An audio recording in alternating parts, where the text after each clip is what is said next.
Hi, everyone. I want to welcome you to our talk today in the Down Island Coastal Pond Speaker Series. My name is Nina Ferry Montanil, and I am the Education and Outreach Director for Martha's Vineyard Shellfish Group. This Down Island Coastal Pond Series has been a collaborative effort throughout the last 12 months or so with Lagoon Pond, Friends of Senjingan-Tackett, the Shellfish Group, and Tisbury Waterways. And it's our goal to collaborate more to help save our ponds, and also bring meaningful content, presentations, and speakers so that we can share empirical science with everybody.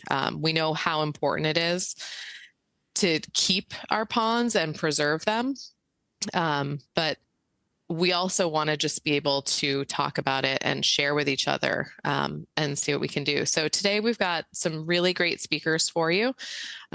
We have Maria Abate, who is with us from LPA. She's on the board with them as their research and science expert. She is a research marine biologist in the Natural Resources Department of the Wampanoag Tribe of Gay-Head-Aquina and an adjunct professor at Boston University Biology Department and Marine Program. After Maria talks about her book chapter today, Protecting Biodiversity and Why It is Critical to Our Well-Being, we will have Susan Bellencampi with us from Mass Audubon Felix Neck. Susan has spent 25 years on Martha's Vineyard, sharing nature through teaching, writing, and speaking. She is the Islands Director of both Nantucket and Martha's Vineyard for Mass Audubon, and she pens the All Outdoors Nature column for the Vineyard Gazette. So we will have both speakers present. Maria is going to go first. She's going to talk for about 20 minutes, and then we'll transition into Susan's talk. And after that, we'll reserve time for questions from the audience. You are welcome to put questions in the chat while we listen to the presentations, and I will bring them to the speakers at the end, or we will open it up for audience questions at the end. So without further ado, I'm going to hand it off to Maria. And thank you for joining us today. Well, thanks for having me today. It's really great to be able to talk about biodiversity in the ponds. So I'm going to start my share here. Okay. So today I've been asked to speak about protecting biodiversity. Why is it critical to our well-being? And, it was really interesting because just last week, I got the Explorer magazine in my mailbox from Mass Audubon, and there it said, Biodiversity Special Edition. And I said, wow, what a coincidence. That's what I said to myself. And then I said, wait a minute, maybe not. And that's the point of the slide that I want to introduce the talk with, is that biodiversity is becoming a topic that people are interested in talking about and knowing about and concerned about. And this slide just shows you the general increase in the number of biodiversity scientific published papers from 92 to 2016. This is the most recent trending I could find. And you can see that it's holding its own with climate change at that point in terms of papers, which, we talk about every day, right? And then I did a search for myself and I said, hey, I wonder how many scientific journals have the word biodiversity in the title. And there were at least 30 that I found. So I said, well, biodiversity is something that is almost a buzzword maybe now. But I said, well, maybe people think it's just, these nerdy scientists who are talking about it.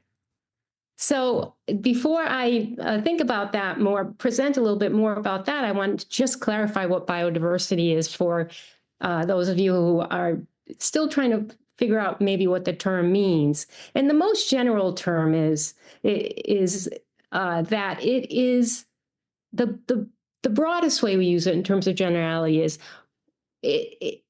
this in terms of a richness. How many species are there? How many biologically distinct types of organisms are there, no matter what scale you're looking at? And let me just give you a little bit of a rundown of, what we know. But, these numbers are really based on what we can find right out there in the wild. So for species that or different types of organisms, we think there's a little over 2 million. And about 1.5 million, so most of them are insects. And this is the big stuff, the stuff we can really see. And so that's 66% of, I should say, of these 1.5 million, which are invertebrates, 66% are insects.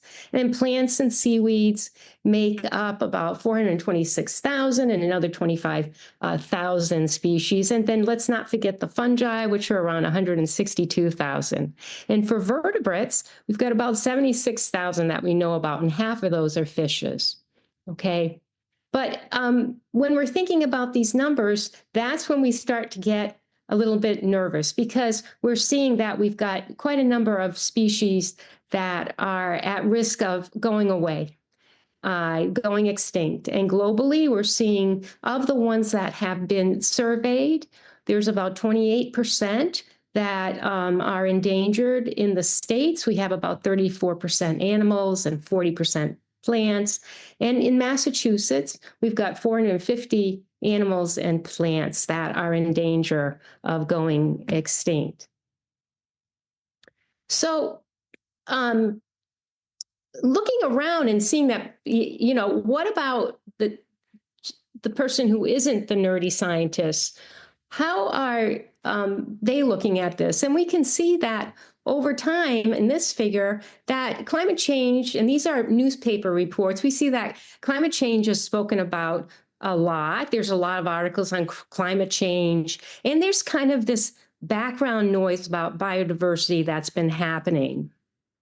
And all of this has prompted governments to pay attention. So we have actions on trying to make plans and about what we can do to conserve biodiversity globally with the Convention on Biological Diversity. We even have executive orders pertaining to that now, trying to promote biodiversity, help people study it right here in Massachusetts. And that's a recent executive order from 2023. And then we have all of these programs trying to keep track of biodiversity. The Red List, which is the International Union of Conservation of Nature list. iNaturalist, which is a global citizen science platform. The federal government keeps track of it. Mass Wildlife's Natural Heritage Program keeps track of it. And then right here on the vineyard, we have the Atlas of Life, and trying to keep tabs on how many species we have on the vineyard. Now, why are we in trouble with the number of species? Why are we losing species? Well, we can look at it as, from our own perspective, in terms we are a heavy burden. We're a heavy burden on the planet, our 8.2 billion person presence. And when we think about our relationship, even in terms of weight, with the rest of our mammal species on the planet, we and our domesticated animals take up a huge amount. We are weighing down the planet a lot. If we just look at it in terms of our significant impact, we can use this as a measure, with wild terrestrial animals taking up these 20 megatons, and we're at, together with our livestock, we're at 1,000 megatons. Now, if we look even at our other types of domesticated animals, we can see that compared to wild birds, our chickens that we have are 70% of total birds versus wild birds, which is 30% of the weight of of the birds on the planet. And then you might say, well, that's we're comparing ourselves with us mammals. What about the other organisms that are plentiful? So if we compare the weight of humans and our domesticated animals or livestock and compare that to all the terrestrial insects, well, there are many, many species, and even though they're tiny, there's a lot of them around. We're about equal there. And then our plastic weighs more than all the animals and plants. So we have a big presence here. Now, our presence is making a lot of change on the planet. And I'm trying to relate this back to the ponds here. Of course, we're impacting the numbers of species with pollution. We alter habitats. There are invasive species showing up. We have overharvesting. We have bycatch, where we're catching other species that aren't intended when we're trying to harvest another species. And then, of course, global warming is a main concern and all the things that it's doing. So why is it important that we focus on biodiversity, and maybe as much as climate change now? Because biodiversity is really what is holding our ecosystems together. And I like to think of it as the scaffolding. These species are in a particular environment and they're connected to each other by links, by their interactions, I should say. So this is the scaffolding that keeps the ecosystem together. And probably the easiest way to think about this, when you go out and if you're in the pond and you see a lot of organisms together in one place, the links maybe aren't that obvious, but when we think about how organisms are feeding on other organisms, that's a little bit more of a clearer concept. So we can have the primary producers who are being eaten by the primary consumers, and the primary consumers in our estuaries are being eaten by fishes and birds and even mammals. And we see this connection between our organisms with this energy pathway. Now, the ecosystem, these links that are formed between the organisms are very important because this is where the services come from that we get from nature. And, some people call these nature's gifts. And we've been able to look at these in terms of 4 major categories. One being supporting. So the supporting categories are the ones that that actually, these are the things that are happening to support everybody else in the system, in the ecosystem. And then what's happening is that these supporting categories in terms of primary production, nutrient cycling, even soil formation, these types of things are allowing wild and cultured foods to exist. Crops are being made with the help of pollinators, new foods and biomeds. Fresh water is available. Raw materials like wood and fiber and fuel and shared land use can be made from this. Then we have regulation of the climate, flood control, disease and pest control, and purifying water. And then something that people don't think about very often in terms of an ecosystem service or a gift to people is how it enhances our culture. So we have recreation, tourism and entertainment, aesthetics, the beauty of the place, education, how we use it to learn about ourselves and our world, social connections, spiritual health, and even symbolic icons. And I would throw out one that we have in our area is the horseshoe crab, who to me is a symbol of strength and persistence over eons.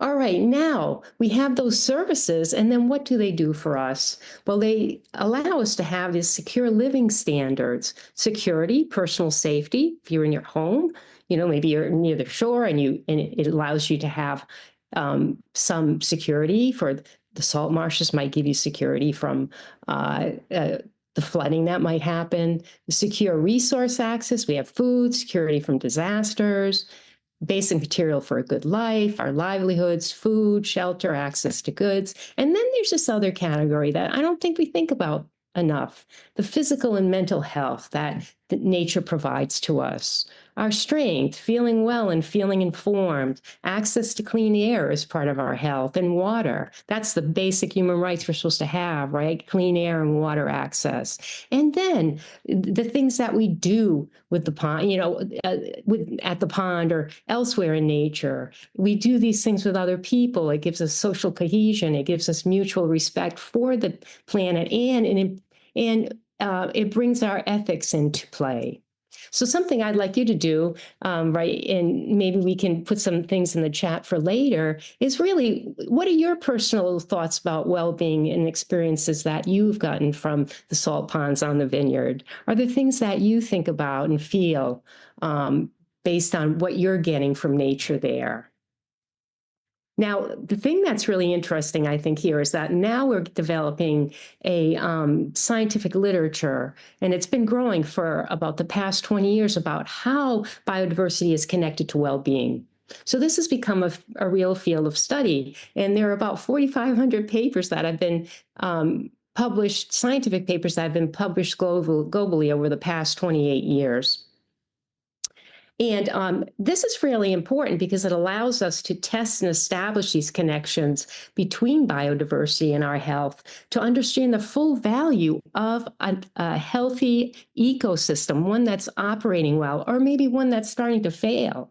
And from a lot of the concepts I've been talking to you about up to now have been general concepts that were presented in a chapter that was published in this book, Behavioral Science in the Global Arena.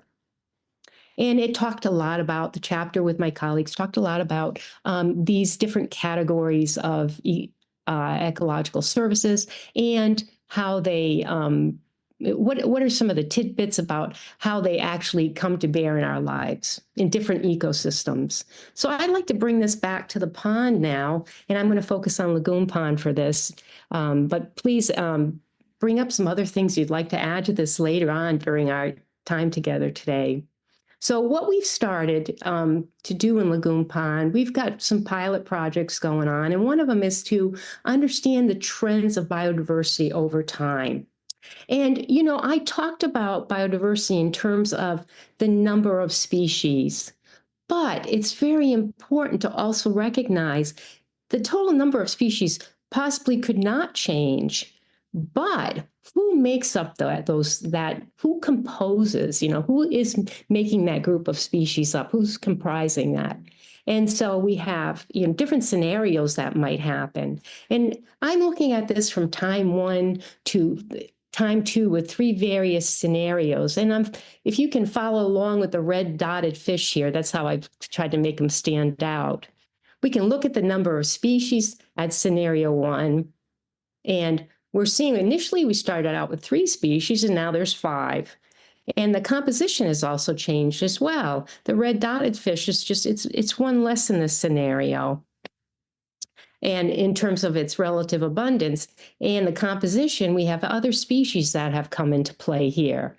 Okay, then we have a scenario 2 where we have 3 species and the composition is the same, but the relative and total abundance has changed. And then we have scenario 3 where we have 3 species, but as we did before, but they're different.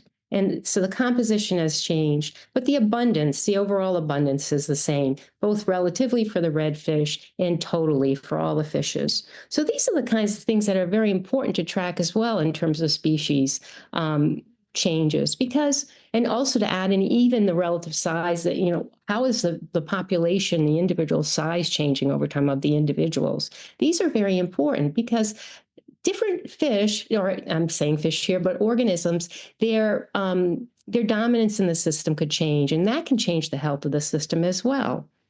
And so, just some to give you an idea of some of the things that we're trying to do is that we are comparing, for example, in comparing the number of fish species between 2023 and 2024, we can look that maybe there wasn't that much of a difference between the number of species of fish, but we did see a difference in the percentage of silversides that made up those surveys we did. And these are pilot things we've been doing, so there's still, more to do here. But what we're hoping is that we have good data on the summer trending of our water quality.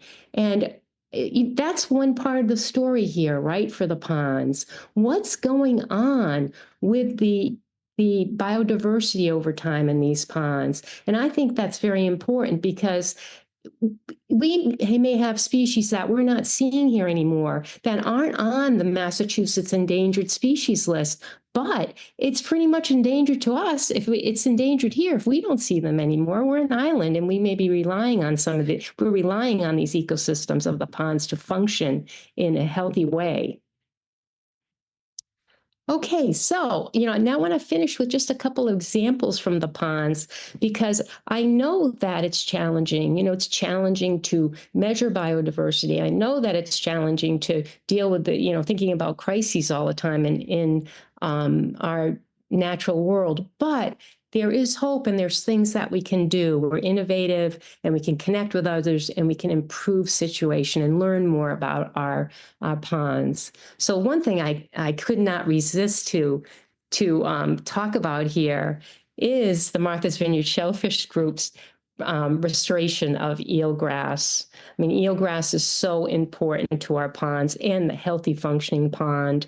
And it's a huge supporter of the ecosystem with primary production, soil formation, by binding, the roots are binding the sediments together. Provides habitat for shellfish and the first fish nurseries in terms of different species can go up here and then head out into the open ocean. And they help regulate the climate by absorbing carbon, and purification of water is very important too by materials being in the water column and then coming down into the soil. So we've seen a dramatic change of the amount of eelgrass over time. And that's from habitat alteration, anchoring, for example, with boats, changes in the coastal margins of the pond, pollution. Algae is growing from the nitrogen impacts invasive species. We've got codium growing where we should be seeing eelgrass. And the MVSG and the partners, and Allie McConnell of the MVSG is doing amazing work with surveying with the partners to find patches, growing eelgrass from seed and planting it. So we have some amazing work going on in that way. And we can monitor and see what happens if we have increasing our eelgrass. Who starts to live there again? Do we get more species back? Do we get more individuals back? I know I'm coming up on my time limit. I'm paying attention here. I've got this one and another slide here. So the other thing I want to just mention here, we also have to pay attention to the species who are our seasonal inhabitants. And these species who are seasonal inhabitants, I have to point out, of course, the river herring. And they come and visit us in the springtime. They come all the way up to the headwaters of Lagoon Pond to spawn. And but that's not the only thing they have to do. They have to come all the way up from the mid-Atlantic, get through Long Island Sound, and come to our island. And they get intercepted by sea herring boats, a large amount of bycatch there. They're so important for islander food and culture, especially to our indigenous neighbors, and also to support our fish predator recreation. We have so much that we rely on them for, and their numbers are so small now. So it's been good to see that many people got together, many different types of stakeholders got together and helped push for Amendment 10, which is where the New England Fishery Management Council is now recommending a reduced catch of the sea herring, which should take some pressure off of the river herring. And finally, they are also going to be looking at changing the regulations for when the sea herring can be caught, and try to get the two species away from, the catching of them, the sea herring away from the river herring, because they do school together. So we need to be more sensitive of when the river herring are traveling. And finally, I just want to end with these biodiversity takeaways today. We are responsible, biodiversity is ultimately responsible for the functioning of a healthy ecosystem. And what this translates into are the ecological services that contribute to our well-being, security, plus physical and mental health. And it will really help us if we can measure these trends in terms of increases of particular species, reductions in others, as we look at the water quality parameters as well. And I hope this will also stimulate ways to assess pond service effects on our well-being. How do we feel about it when we're at the pond in terms of these cultural things? And then coming together, aid us in advocating together for the pond's health based on their total value. All of those services. Okay, thanks a lot. And I hope. Thank you. Yeah, thank you so much. Thank you so much, Maria. I really enjoyed all of the data that you gave us, but also just that beautiful turn of phrase that biodiversity and ecosystem services are a gift.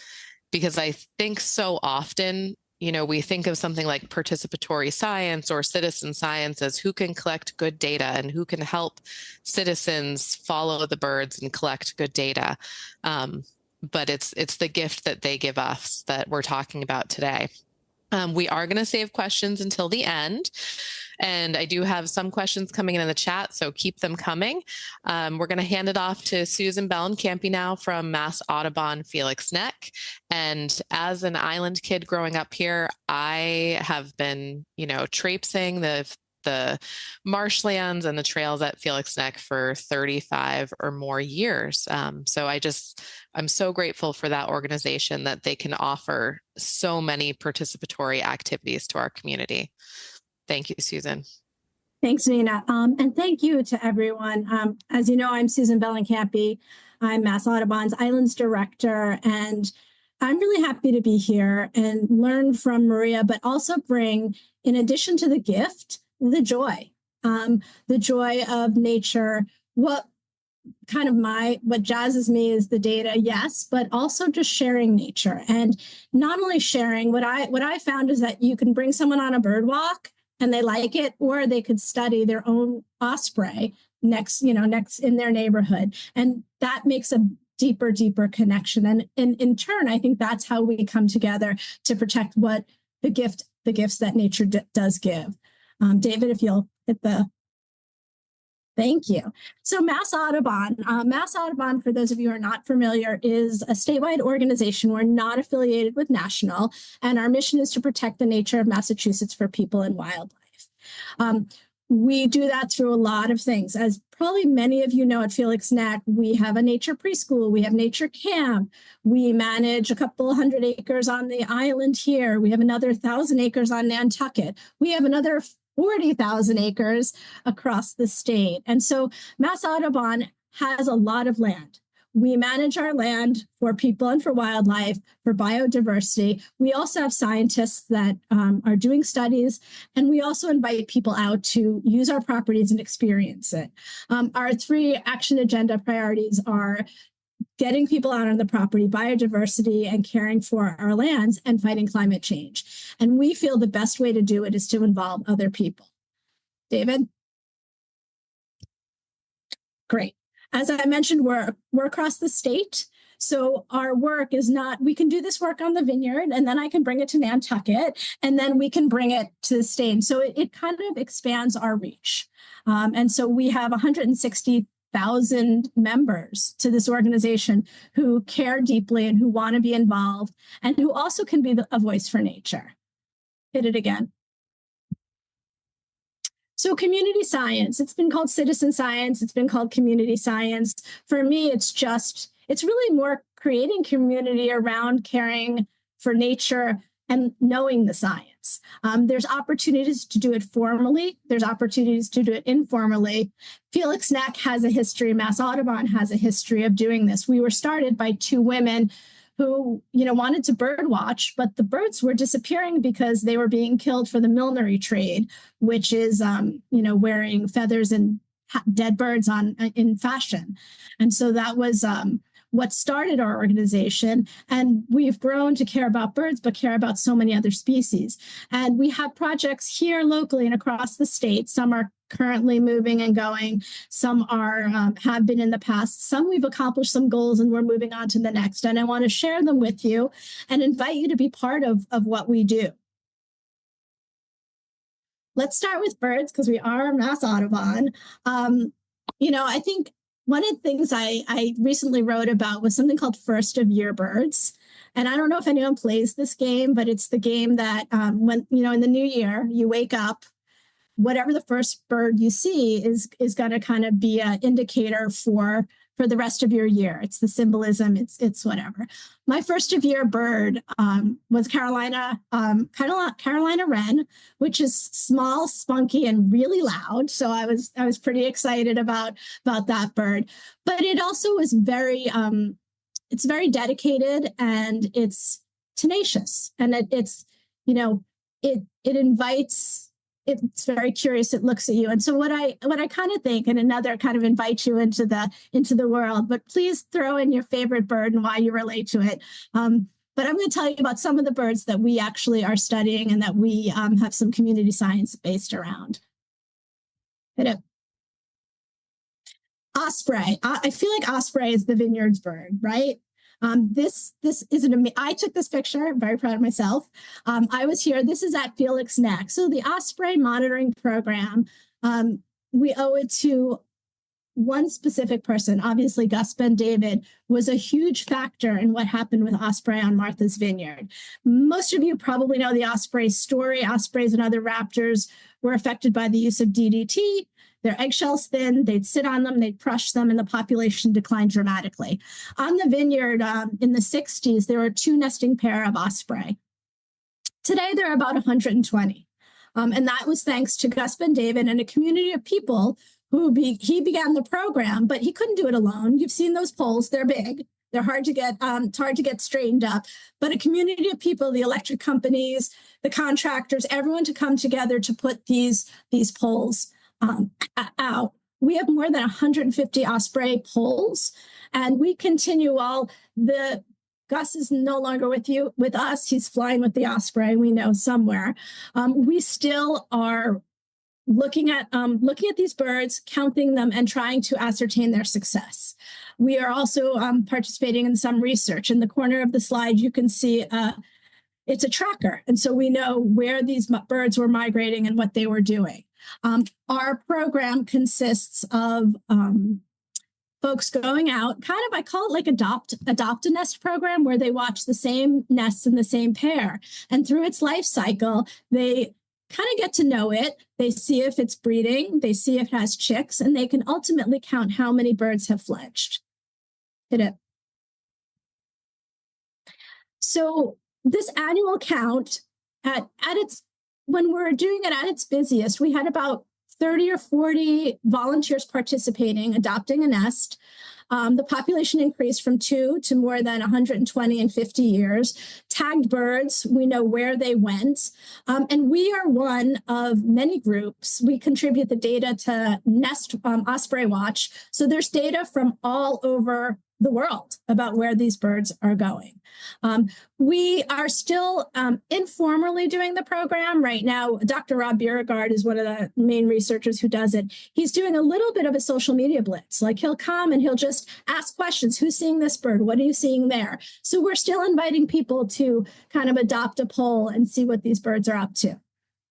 I feel like I always want to take it a next step. And in addition to getting people to really love these birds, my favorite was at a grant.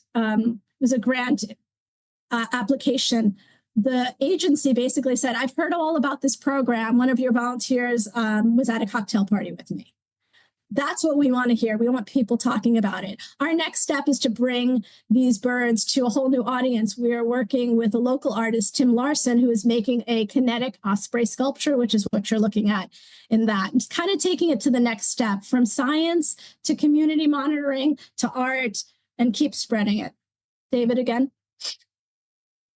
Another program that Mass Audubon is really proud of is our coastal waterbird program. On the islands, we are responsible for about 20 sites. We monitor coastal water birds. Friends of Senji is fabulous. Every year they help us put fencing up on State Beach.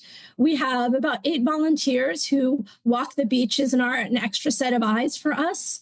And we help them learn about what these birds are doing, how their lives are, and how you can protect them. You know, those twine and post fencing, it is not a towel rack. And they'll be on the beach telling folks, please, you know, let these birds have their space. And so having allies and advocates are another way that we help. And I want to point out the tern on the top, there's 2 little babies under her wings. If you don't always see that. Now piping plovers on the bottom. And again, you just don't see them. They're really small. So the more people that we train to know about these birds, the better they are going to survive and the more people are going to know about it. We do have volunteers who kind of adopt a beach and work on special sites. We also have folks that just show up and help us fence. We'd love to hear from all of you for any activities that you want to help us with. Again, David. So we did 720 site visits. That's a lot. So again, if you want to get out and walk the beach, get in touch. We'll do some training. These are endangered listed species. So we do ask that you not do it on your own, that you do participate in our training programs, and that you do get trained by some of our local monitors. An interesting thing that we did this year, we were monitoring Norton Point for the since the town took it over.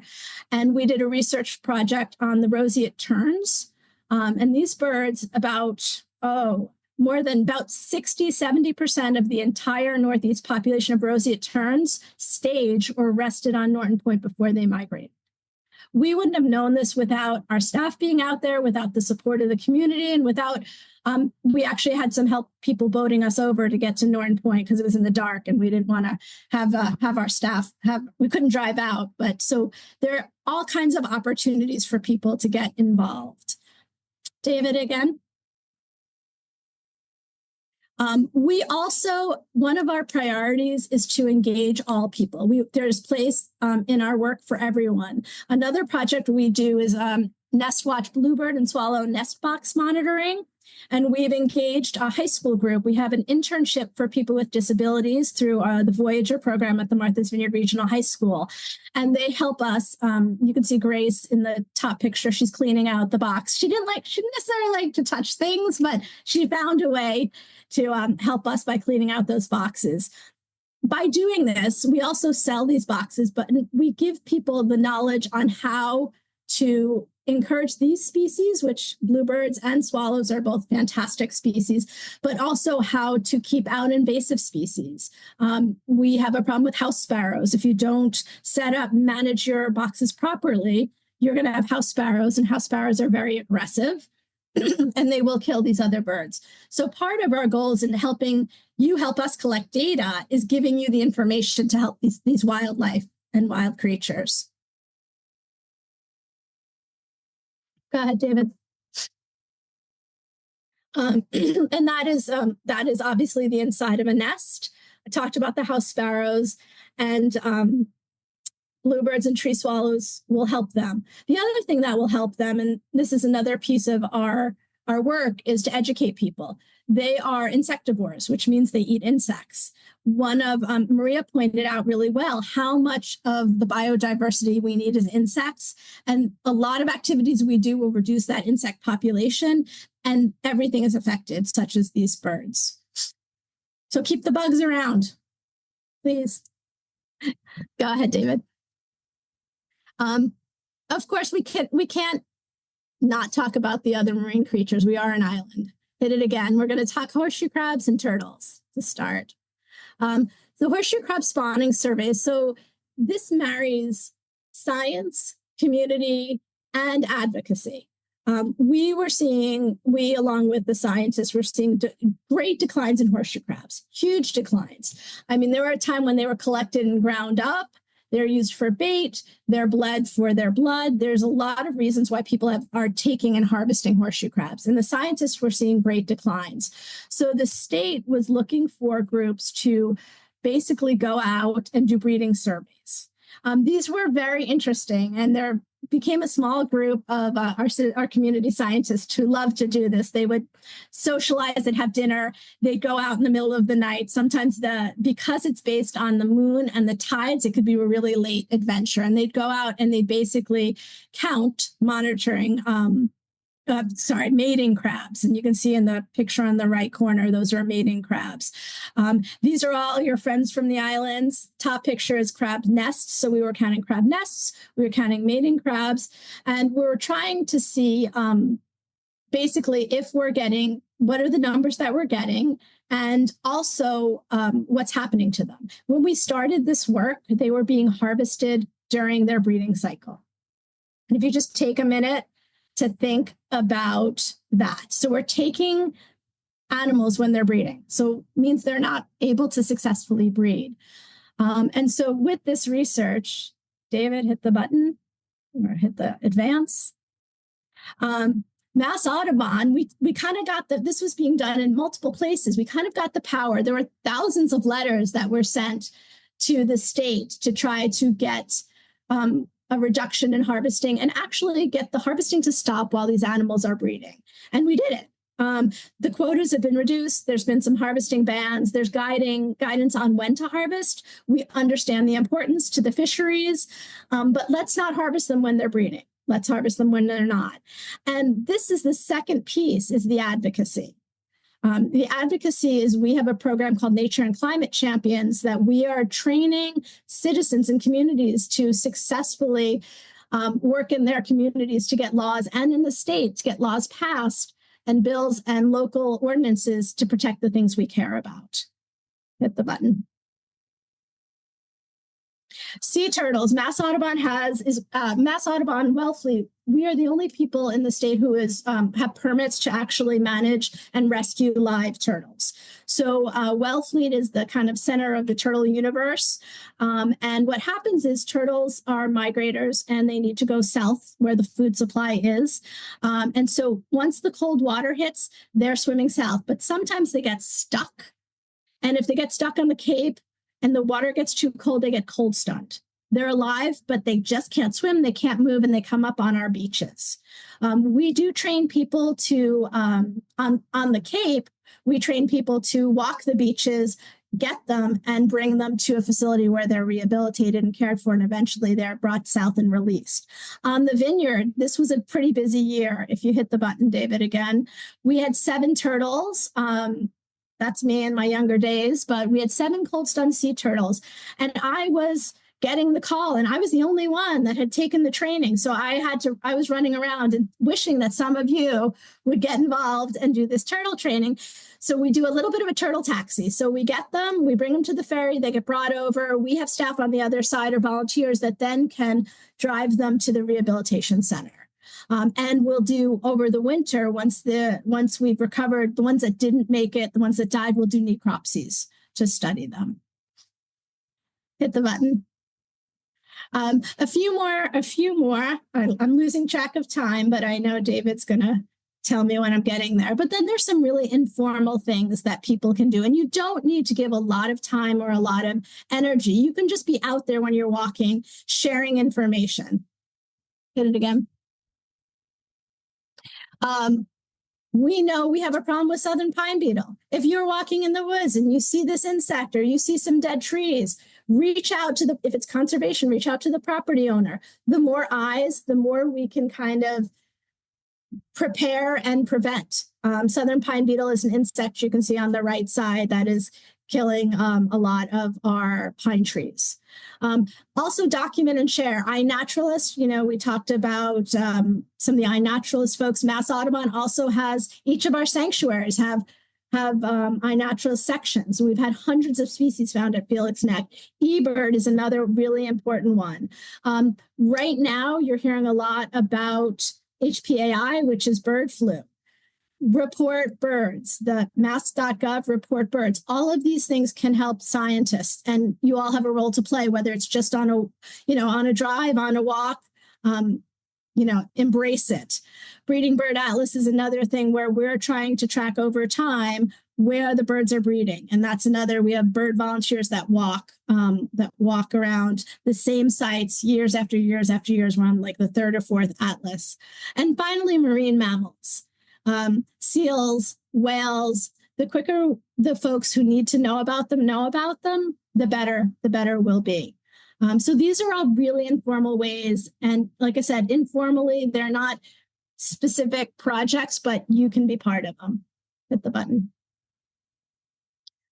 Finally, again, we want to reach everyone. We're in the schools and we do salt marsh science. And we're super proud of this because these kids, you know, they may not grow up to be the Marias of the world or the Rick Carneys or, you know, all of you folks out there working on these boards, but they will grow up to care if we start them young. And so our high school program, we have a salt marsh science, which they're actually monitoring all different species, Phragmites, and a few other water quality parameters and really connecting them. That's at Senjakantaket on the left. And then salamander surveys, which are done in our woodlands and across Mass Audubon state sites all over the state. Hit it again.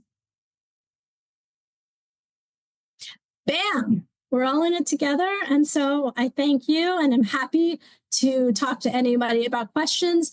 Any of these projects, you can reach out to us at Felix Neck at Mass Audubon. You can call us. We can tell you which ones are happening, how to get involved. There's also a volunteer site on our website, so massaudubon.org.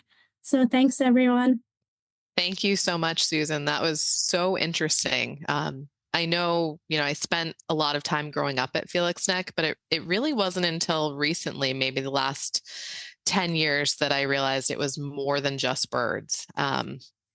So I really want to thank you for your advocacy. It's amazing the changes that you've made in Division of Marine Fisheries policies and catch limits, and we're so thankful for that. So now we're going to take some questions. So far, we've just had one question come up in the chat, and that is from Rick Carney at the Shellfish Group. This question was for Maria. Rick was wondering, what's the status of invertebrate species and abundance in Lagoon Pond? Hey, Rick, glad you're here. So I can tell you from our surveys, and it's really hard to compare because, this is pilot and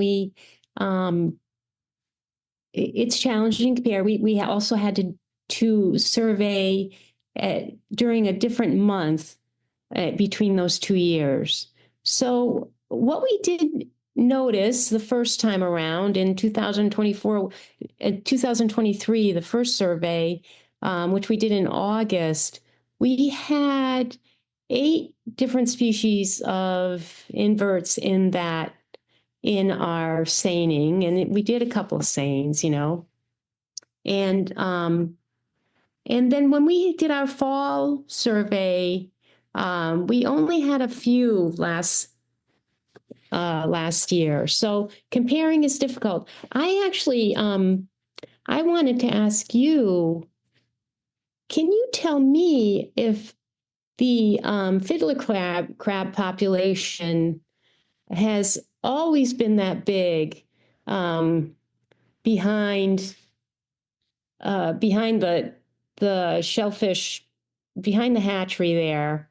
And there's just a massive number there now. And I don't remember seeing them there maybe 10 years ago. Maybe I missed them or whatever. But do you? Maria, are you talking about the Hughes hatchery closer to the hospital, or the hatchery further down? Okay. Yeah, close to the hospital.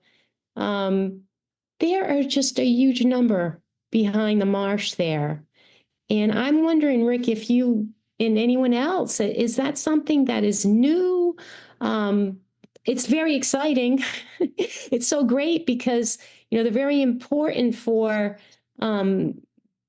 creating habitat, what they do, and in oxygenating the sediments there. So I was wondering if anybody knew about that population. It is big. It is big.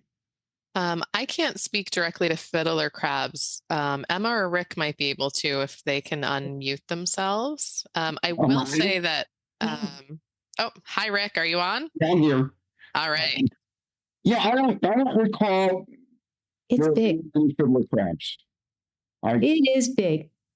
It's a big population. I think that's a new. That's exciting. I'd welcome that change, and we call that beta diversity. I'd welcome that. Yes, that's a good one. Adding on to that, another thing we noticed at the shellfish group at our Vineyard Haven hatchery this summer, which Danielle Ewart can attest to, the shellfish constable in Vineyard Haven, is for the first time in about a decade, we actually found a lot of common sea stars, and we found them in our gear, in our cages that we have off of our dock there.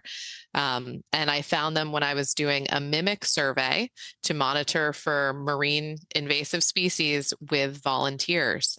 So, if we weren't out there monitoring and recording, we might not have found all of them. We found 6 in a very short time period at the end of August. And for us, that was very exciting. They like to eat our shellfish, so we removed them from the scallop cages. But it was just exciting to see them come back after, we haven't been seeing them for such a long time. Yeah. Emma, can you speak to the fiddler crabs at all? No, I can't actually. I would say that, 10 years ago, Maria, you were spending much more time in that area than I was. Yeah, I think the new population, because I'm talking about even before that, I haven't seen them there ever. It is a big population, and they are going crazy over there courting. They go crazy. It's like an orgy. And it's so fun to watch. You have to just stay still, don't move, and then everybody comes out and starts running around like maniacs. And you can see in the grass, you can see them waving their claw, the males doing their deal. So really, it's really great. It's awesome. And it's been now, I'd say we're up to 3 years now that I've been seeing him there. I look forward to taking some more children out into our marsh. We've been doing that at the Hughes Hatchery lately, and they love the fiddler crabs. They do have a lot of personality. Marion has a question. Hi, Marion. Hi, it's so great to see familiar people. I'd be interested in the turtle training, but I wanted to ask a question about bird hatching. Actually, I own it was Rick Brown's floating barge, and it's down in front of the museum, and I go away for several months, and then I come back, and I go away and I come back. Anyway, I was just there recently, and clearly the birds take over when I'm not there, and every May, June, there's dozens of eggs and birds being hatched in my basket on my back deck. And I'm just wondering, is there anything that, well, one, is there anything I should be worried about? But 2, is there anything I can do to kind of cultivate this in an ecological way? Like, is there anything that I should be doing, or does that make sense? Any knowledge, any experience? Do you know what kind of birds they are? That's gonna help me. I mean, Dan might be able. If they're in your basket, they could be Carolina wrens. Okay. Yeah. It would depend if you've got photos. It depends on the type of bird. I do have photos. Yeah. Okay. Yeah. And you can, like I said, you can absolutely get in touch with me, and I can give you more information. The main thing is not moving. Like if they're nesting there and you're taking your boat somewhere else for like a week or whatever, that's gonna. Oh, no, I never. It's not. I never move. It's like a floating platform. Yeah, I'm there permanently. Which right. I'm there. They're there more often than I am. Actually, it's just when I come around, they kind of go away. But there's always. I think that they are geese. I mean, they're large eggs, and then there's, Danny, right? And then in my basket, there's like dozens of eggs that are being hatched. Yeah. Is it geese? I think she has, Canada geese. But she also has a lot of ducks over there. I don't know if there are like any smaller birds like the wren that you're not talking about small eggs, right, Marion? Yeah, no, yes, The yes. goose eggs and then Both. some of the duck eggs. There's the big eggs, and then there's the small. There's a duck sitting that sits on top of the eggs, and then shares the space with me for the month of June, basically. Is that just like you can speak to the geese, but the ducks are going to be a good thing to have, and as are the wrens. The geese, the geese there's much more, there's many geese, and so it's a question of water quality. When biodiversity is not balanced, you can have some issues, and so, like I said, I know Danny has been doing a lot of work with the geese. Right. Danny, do you want to share a little bit about geese? I mean, I know you're going to speak on behalf of the lagoon, but when you drive by Ocean Park in Oak Bluffs, there are just hundreds of geese there all the time now, every day, all day long. Yeah. That's Go ahead. Oh, sorry. I first started addling Canada goose eggs in Oak Bluffs many, many years ago. However, can you just tell us what addling means, Danny? Sorry for those who don't know. Oh, addling is basically just, you turn it down, sit down. Addling is just us preventing the egg from hatching. So what we do is we coat it in a food grade oil, but so many years of doing it, I'm like, you know what? Let's give this to the animal control officer as I like Canada geese. Not everybody does. Not everybody likes Canada geese. So anyway, so Susan, would you say, do we have too many Canada geese now? Is that? So I think, one thing that happens when you talk about the problem in the park is that you're giving them a green lawn, you're giving them a food supply, you're creating a habitat that doesn't really serve wildlife. I mean, lawns are pretty much biological deserts. When you have too many, you do have nitrogen inputs. And the other problem is most of those Canada geese are not wild migrating Canada geese. They used to migrate and they don't anymore. And so that becomes, again, that the imbalance can be a problem. Because there's no predators, but in theory they should be moving on, and they're not. Interesting. Thank you. I do have a question in the chat. What's the best way for people to find out about community science opportunities? I'm going to put in a plug here for your local libraries. I used to be a librarian for 6 years here on the Vineyard, and that was part of what inspired me bringing a volunteer program to the Shellfish group last year. But I think if you just kind of keep tabs on what's going on in the newspaper and your local libraries, if you're interested, you can go to Felix Neck. You can call them. They're fully staffed. They've got fabulous volunteers around all the time. Lagoon Pond Association, TWI, and Friends of Sedgwick Tackett, they are out there all the time. They're out there, they're running programs. I would say, just keep your eyes open and get involved, and they all have websites. So reach out to them.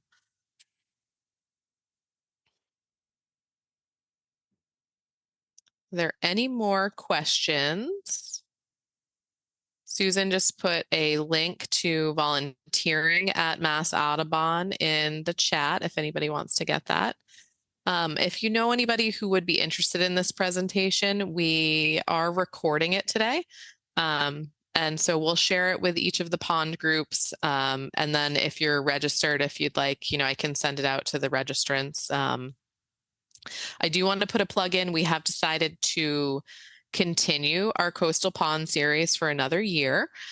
So our first talk of 2025 is going to be Tuesday, April 15th at the Eggertown Library, and we're going to be discussing codium, which everybody knows is a hot topic, another buzzword in our biodiversity. It's a seaweed that you will see everywhere if you look around. So we're hoping to find out, what you can do with it when you go to the beach and you see it, or if there's any advocacy or any research that can come out of it.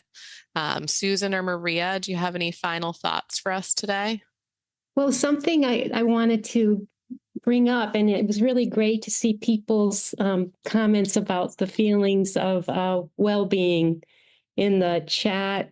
I also, it would be so interesting and to actually examine concretely this relationship between salt pond, the ecosystem service of, how it makes you feel. And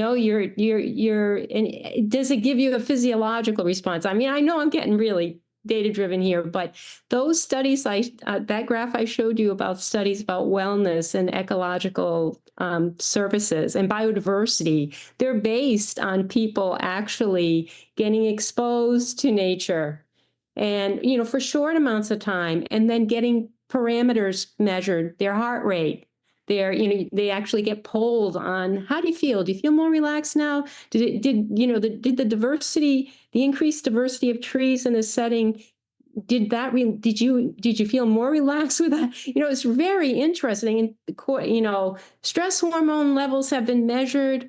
Things have been measured to look at this relationship, and it seems like it's just really would be a very interesting thing to do on the vineyard, Sounds like a Absolutely. future grant project for somebody.